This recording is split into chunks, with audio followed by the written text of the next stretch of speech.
So I guess the assumption is you need mentors, which I don't think is the case. I mean, if you look at Y Combinator, which is the most successful accelerator probably globally, they don't have any mentors. So they've done very well without having mentorship. But if you don't have mentors, you got to have a good staff who are experts in certain areas to actually help the company. So I don't think you have to have mentors. I mean, I guess you have informal So they do call them experts and... It's staff members. So, I mean, you can actually run an accelerator with a strong staff, and you don't necessarily need to have mentors. And again, it depends on the region and sectors, so it's not a blank statement, but to say you have to have mentors is not true. You can have a strong staff of maybe 5 to 10 people who are employed by the accelerator. They're on staff full time, and you can still be successful potentially. I would claim differently. I would say, and again, we have not gone through so many batches as you did. Actually, we did throughout the programs, and we think that mentors are probably the most important piece. So if maybe using this for the next question as what do you think are the main, or is the one main important thing? Because for us, again, it's being located at the right places, so the right ecosystems, the right side of town, having the right mentors, staff. So we usually, the person that runs our accelerators everywhere in the world is what we call a CEO in resident, always a serial entrepreneur that has done it before. So the staff is critical. But I think that again, my personal opinion, without a very strong team of mentors, it's just not the same. And I think staffers, as good as they are, I think you need people, a larger amount of people from the community that can help. But again, the different opinions, no doubt. I agree with both of you. It's from the side of the accelerators could be. No, it's simple because it depends. It depends the model. Italian, it depends the model you have. It depends how is your organization. So if you are more mentor based, you need to get a quality of mentors, or more staff based. So I totally agree from the accelerator perspective. But there is also another challenge is coming from the deal flow.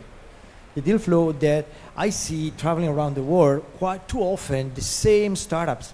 So there is a lot of engagement by the young people, the young entrepreneurs with the technology, but they think the same way. They want to solve the same problems.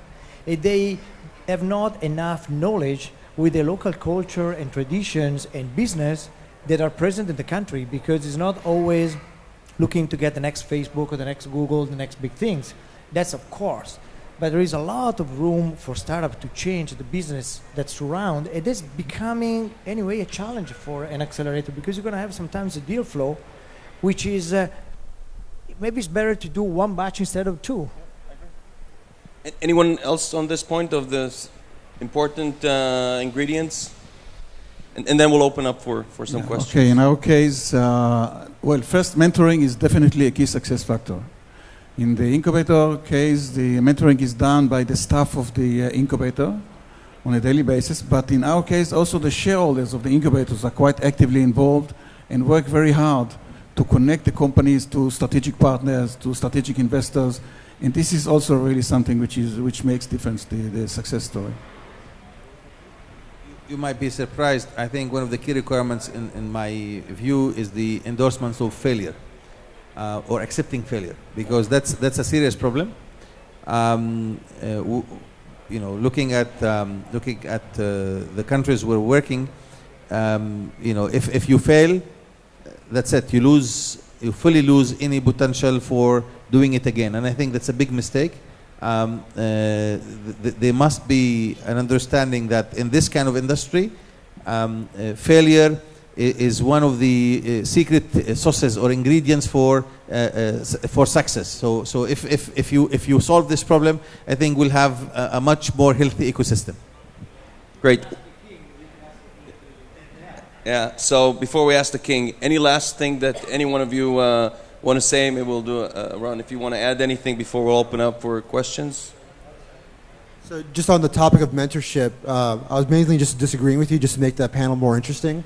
Because we actually drive our accelerator through mentorship, but I think a lot of the accelerators, the mentors are mostly service providers or VCs, which is important. But I think the most important part of a mentor is someone who can actually get you customers and revenue, someone who's expert in operations and marketing. So the functional expertise I think is critical. And some of these regional accelerators, they don't have functional expertise, but they just have investors. And I think that's really limited. A lot of investors just don't add any value to the conversation. So we'll continue to disagree because we don't call them mentors, right? So mentors for us are serial entrepreneurs. If they're investors, it's very hard for them to mentor because the startup is not always open because they don't want to say that they don't know and they want advice because they're the perfect startup. So investors are always a tough one as mentors, and the experts are experts and advisors. They're not mentors. Mentors are usually serial entrepreneurs that someone helped them in the past and they really want to help new startups be successful. So we can keep this on for good. I think if you go to the mentor website of most accelerators, which is important for entrepreneurs, if you go to the mentor page, majority of accelerators you'll see investors commingled, and I think that's a bad thing, and it's good to separate the two. So you see, we do agree. Yeah, we do agree. That's good. One of the conditions for the US 500 rules, if you are an investor, you cannot be the mentor. So you cannot mix both. So we do have few investors and mentors. We usually try to have ones that are not directly invested in that space, so they can still help with very relevant stuff. But I do agree. So any questions from the audience? Anyone wants to ask questions? Mazel tov, yes. Questions? Anyone wants to apply? Yeah, go ahead. Hey guys. You just kind of went one direction and talked about accelerators. Could you just touch base on tech hubs and co-working spaces? What's the role in the whole ecosystem?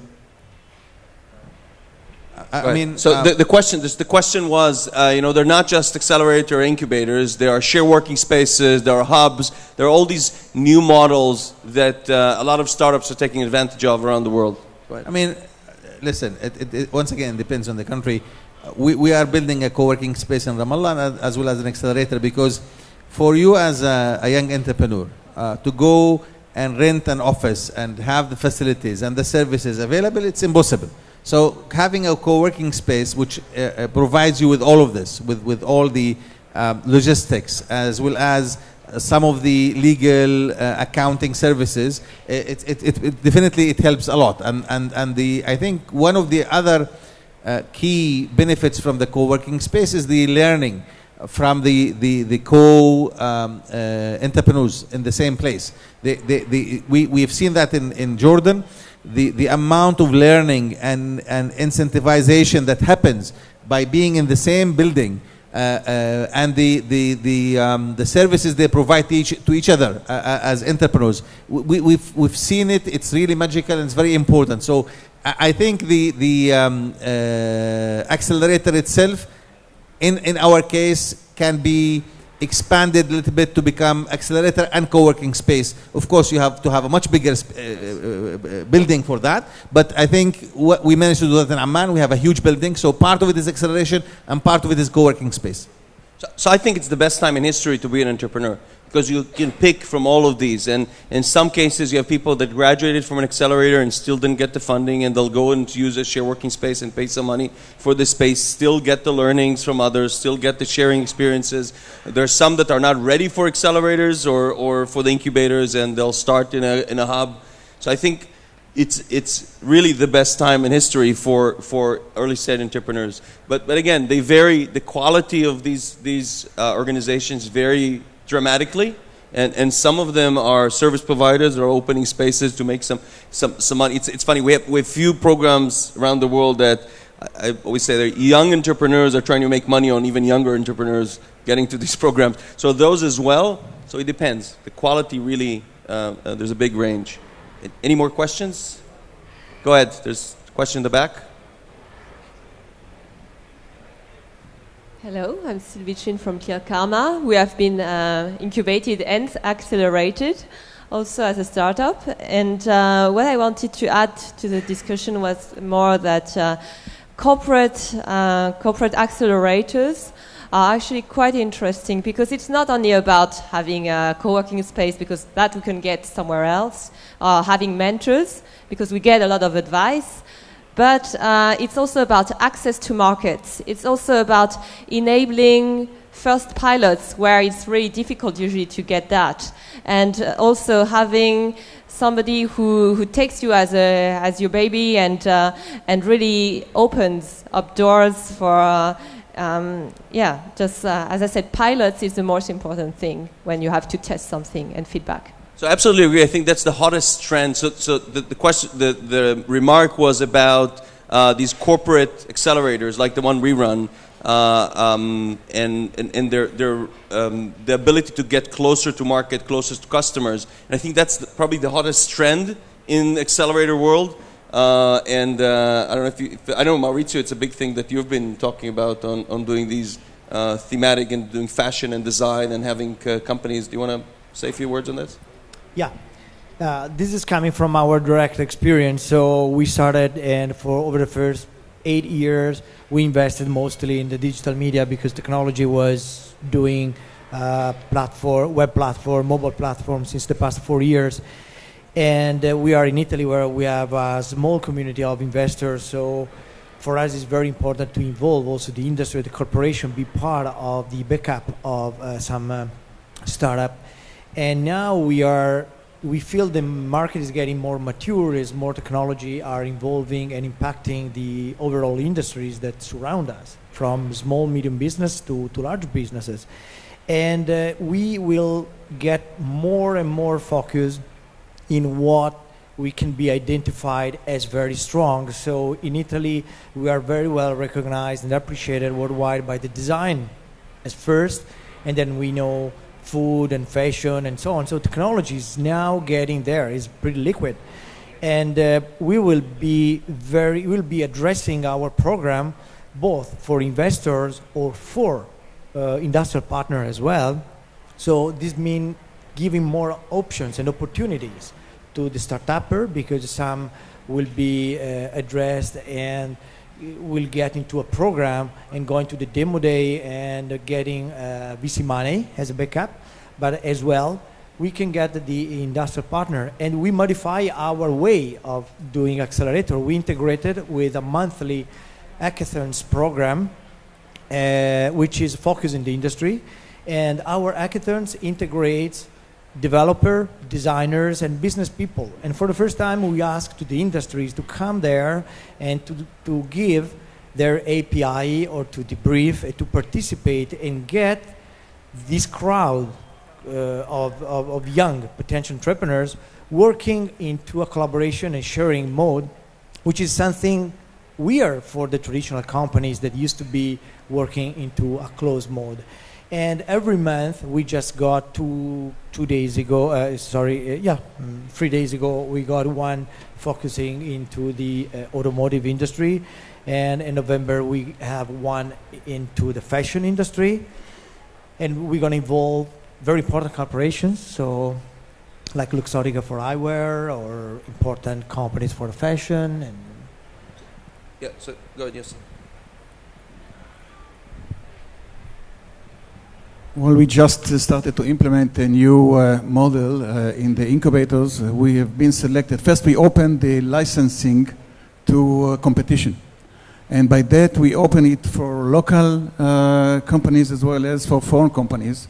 And recently, we have selected huge multinational corporations like Nielsen from the US, or Hutchison from Singapore, or Elbit from Israel.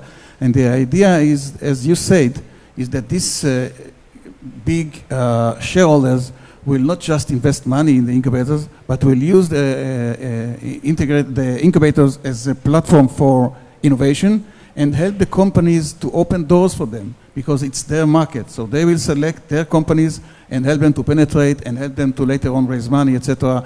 And this is new concept that we are being testing now, and hopefully it's going to change dramatically the story. In our project in Skolkovo, we also believe that the industry engagement is critical, and we have a little bit different approach to that. We invite the large corporates to locate their R&D centers physically in the area, in the city, and now we have about 45 companies who sign up in agreements, and some of them are already located there, like Cisco and many others, and some are coming.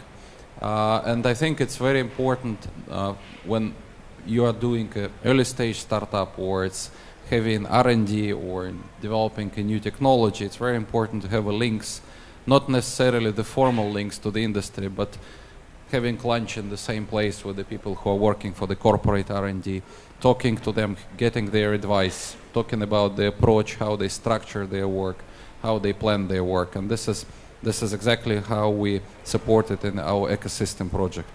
Great, yeah. So we call it unparalleled route to customers, and we're definitely going to do thematic accelerators around with some of our large corporate customers around automotive, fintech, others. There are ones in the US now around healthcare, and Nike did one with Techstars, and it's a great phenomenon that we'll try to push forward as well.